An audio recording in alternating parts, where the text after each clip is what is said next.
கடலூர் சொந்தங்கள் அனைவருக்கும் வணக்கம். இன்னைக்கு நம்ம சேனல் என்ன பார்க்க போறோம்னா, கோதுமை தோசை, அதுக்கு வந்து சைடிஷா கார சட்னி. அந்த கார சட்னிக்கு என்னென்ன பொருள் பார்த்தீங்கன்னா, நான் வந்து ஒரு 200 கிராம் அளவுக்கு பெரிய வெங்காயம், பல்லாரி வெங்காயம்னு சொல்லுவாங்க. ஒரு பந்து பூண்டு, ஒரு துண்டு இஞ்சி, 2 தக்காளி. தக்காளி வந்து அளவு எவ்வளோன்னு பார்த்தீங்கன்னா, ஒரு 100 கிராம் தான் வரும். அதிகமாக வராது. இந்த கார சட்னிக்கு தேவையான அளவு இதுதான். இது கூட என்ன பண்ண போறோம்னா, காரத்துக்காக காஞ்ச மிளகாய் சேர்க்க போறோம். அதுக்கு பாருங்க, முதல்ல இஞ்சியோட தோலை நீக்கிட்டு தான் கார சட்னி தயார் பண்ணணும். எப்பயுமே நீங்கள் கார சட்னி அரைச்சிங்கன்னா சில பேர் இஞ்சியை அப்படியே தோலோடு போட்டு அரைச்சிடறாங்க. இஞ்சி தோல் விஷம். அதனால தோலை நீக்கி தான் நம்ம சட்னியில் சேர்க்கணும். முதல்ல தோலை ரிமூவ் பண்ணிக்கலாம் பாருங்கள்.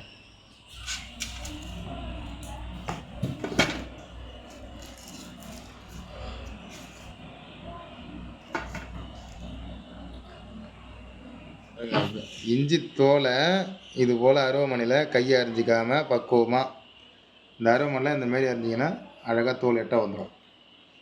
இது போல் அழகாக சைஸாக இஞ்சி அதிகமாக வேஸ்ட் பண்ணாமல் தோலை மட்டும் நான் எப்படி கட் பண்ணுறேன்.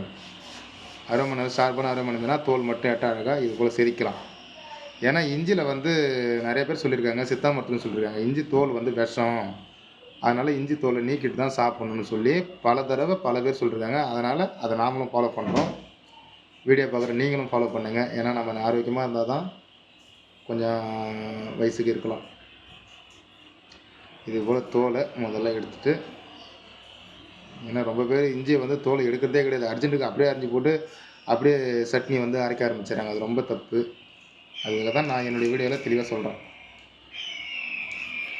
பாருங்க, இது வந்து எவ்வளோ சூப்பராக வந்து தோல் எடுத்துருக்கோம் பார்த்தீங்களா. இது போல் தோலை நீக்கிட்டு அதுக்கப்புறமா தண்ணியில் என்ன பண்ணுறீங்கன்னா, தண்ணியில் நல்லா கழுவிட்டு சின்ன சின்ன தேவையான அளவுக்கு கட் பண்ணிக்க வேண்டியதான். பாருங்கள், தக்காளி நல்லா அந்தமாரி கழுவணும். இப்போ வெங்காயத்தெல்லாம் உரிச்சிட்டு, வெங்காயத்தை உரிக்கிறதுக்கு கத்தர வேணாம். ஏன்னா பொதுவாக எல்லாருக்குமே வெங்காயம் எப்படி உரிக்கணும்னு தெரியும். வெங்காயம் இப்படி தான் சில பேர் தண்ணியில் போட்டு உரிப்பாங்க. ஆனால் தண்ணியில் போட்டு நான் உரிக்க மாட்டேன். இது போல் உரிச்சிட்டு தண்ணியில் போட்டிங்கன்னா நமக்கு நல்ல சுத்தமான முறையில் கிடைக்கும். அதனால் பாருங்கள், மறுபடியும் எப்படி உரிக்கிறோம் பாருங்கள். ஈஸியாக உரிக்கலாம். 2 பக்கமும் வெங்காயத்தை நுனிலையும் கட் பண்ணணும், பின்னாடி பக்கமும் கட் பண்ணாக்கா தோல் இந்தமாரி அழகாக உரிஞ்சு வந்துடும். வெங்காயமாக வேஸ்டேஜ் ஆகாது. இது போல் க்ளீனாக கழுவிக்கலாம். கட் பண்ண பாருங்கள், வெங்காயம், தக்காளி, இஞ்சி இதெல்லாம் கழுவுற பொருள் கழுவிட்டு க்ளீனாக வச்சுருக்கேன். இப்போ எல்லாத்தையும் கட் பண்ண போகிறேன். கட் பண்ணுறது வந்து உங்கள் தேவைக்கு சார்ந்த மாரி சைஸாக கட் பண்ணி வேண்டியதான். நான் கட் பண்ணுற முறையை பார்த்துங்க. நான் அருவமனையில் தான் கட் பண்ணுறேன். சமையல் கத்தியில் நான் கட் பண்ணல. ஏன்னா சமையல் கத்தியில் சமையல்காரங்களுக்கு தானே கட் பண்ண தெரியும், ரொம்ப பேர் கேட்குறாங்க. அதனால் நான் அருவமனையில் எப்படி கட் பண்ணுறதுன்னு கட் பண்ணுறேன் பாருங்கள். இது போல் இஞ்சியை வந்து துண்டு துண்டாக அழகாக சைஸாக கட் பண்ணிக்க வேண்டியதான். இது போல் திட்டமாக இஞ்சியை கலந்துக்கிட்டு கட் பண்ண வேண்டியதான். அதுக்கப்புறம் பார்த்திங்கன்னா தக்காளி வந்து கார சட்னி இது போல் பெருசாக கட் பண்ணி போட்டுருங்க. ஒரு தக்காளியை 4 துண்டா அதேமாரியே பாருங்க, இது போல் சைஸாக கட் பண்ணாலே போதுமானது. இப்போ அதேமாரி வெங்காயத்தையும் பெருசு பெருசாக கட் பண்ண போகிறோம். இதேமாரி தான்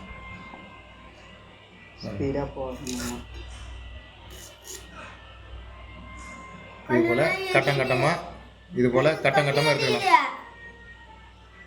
பாருங்க, வெங்காயம், தக்காளி, இஞ்சி, பூண்டு எல்லாமே கட் பண்ணியாச்சு. நான் வந்து காஞ்ச மிளகாய் ஒரே ஒரு 3 மிளகாய் தான் எடுத்து வச்சுருக்கேன். ஏன்னா அது கொஞ்சம் அதிகமாக காரம் இருக்குன்னு சொன்னதால் நான் காரம் அதிகமாக சாப்பிட மாட்டோம். எடுத்து வச்சுருக்கேன். இதை வதக்கலாம். எண்ணெய் சூடு ஏறி போச்சு. முதல்ல வந்து இஞ்சி, காஞ்ச மிளகாய், பூண்டு முதல்ல கொஞ்சம் நல்லா வதக்கலாம்.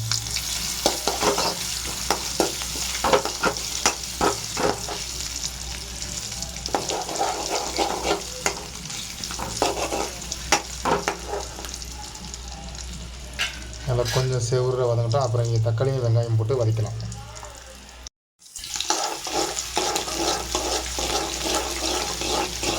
நல்லா வதங்கட்டும். ஏன்னா வதங்கினா நல்லாயிருக்கும் இஞ்சிலாம். அதுக்கப்புறம் பார்த்திங்கன்னா தக்காளி, வெங்காயம் கட் பண்ணி வச்சுருக்கோம். அது நல்லா வதக்கலாம்.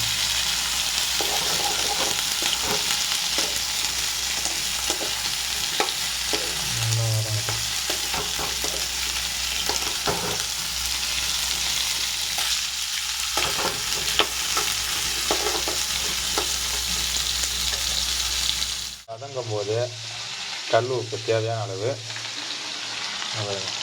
வெங்காயம் தக்காளி எல்லாமே வதங்கும் போது கல் உப்பு கொஞ்சம் போட்டுருங்க. ஏன்னா வதக்கல்லே போட்டால் நல்லா டேஸ்ட்டாக இருக்கும், நல்லா சுவையாக இருக்கும். அந்த வதவு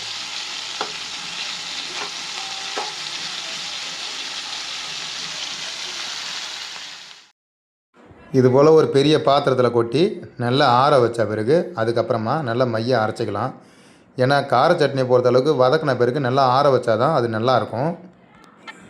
இந்த நேரத்தில் கோதுமை மாவை கரைச்சிக்கலாம்.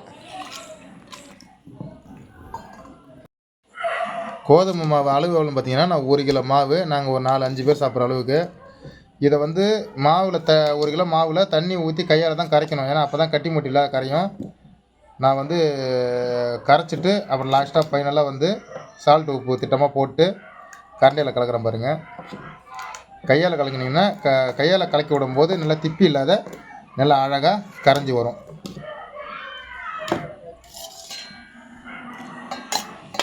சட்னிக்கு நல்லா ஆறி போச்சு. அதை வந்து மிக்ஸி ஜாரில் போட்டு அரைக்க போகிறோம். அரைச்சிட்டு காட்டுறோம்.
பஞ்சு போல் அமைஞ்சிருக்கு பாருங்க கோதுமை மாவு தோசை.